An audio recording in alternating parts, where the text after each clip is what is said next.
Kenapa ya setiap kita itu pasti punya masalah? Tapi di saat kita punya masalah, kita tidak bisa menghadapi masalah itu sendirian. Kita perlu penolong. Apakah penolong kita itu manusia, teman, sahabat, atau keluarga? Tentu tidak. Penolong kita itu adalah Tuhan. Di saat kita menghadapi masalah, memintalah pertolongan kepada Tuhan.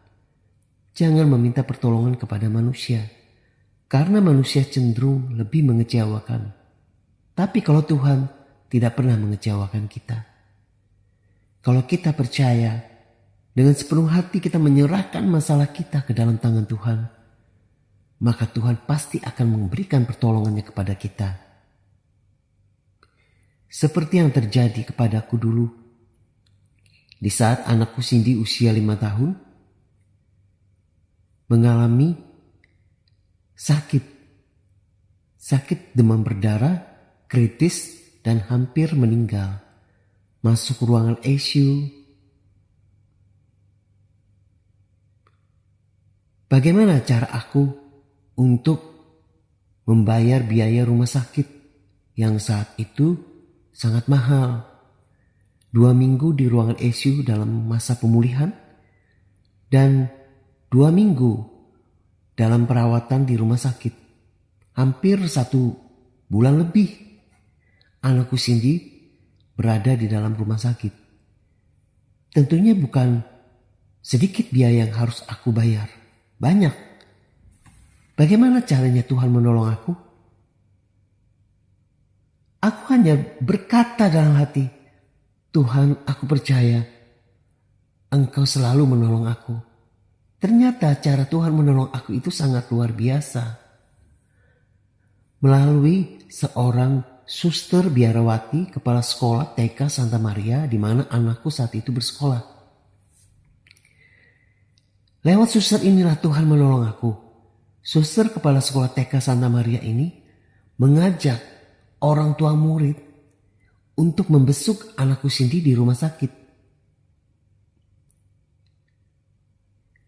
Begitulah cara Tuhan menolong aku melewati suster biarawati ini yang menjadi kepala sekolah TK Santa Maria saat itu. Dengan mengajak orang tua murid untuk membesuk anakku yang sakit di rumah sakit saat itu. Saat anakku usia 5 tahun TK. Berkat suster ini, maka orang tua murid yang membesuk anakku Cindy di rumah sakit memberikan aku sesuatu, yaitu berupa uang.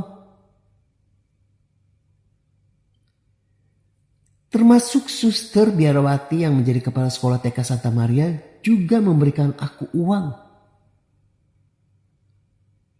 Itulah baiknya Tuhan. Tuhan siapkan, Tuhan sediakan apa yang aku perlukan.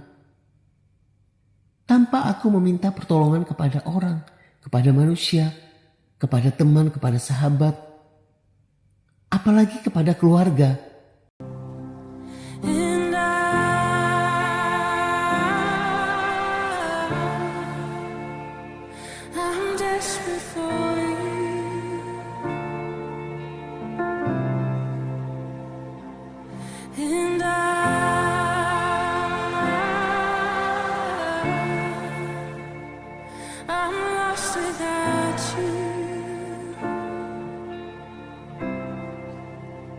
This is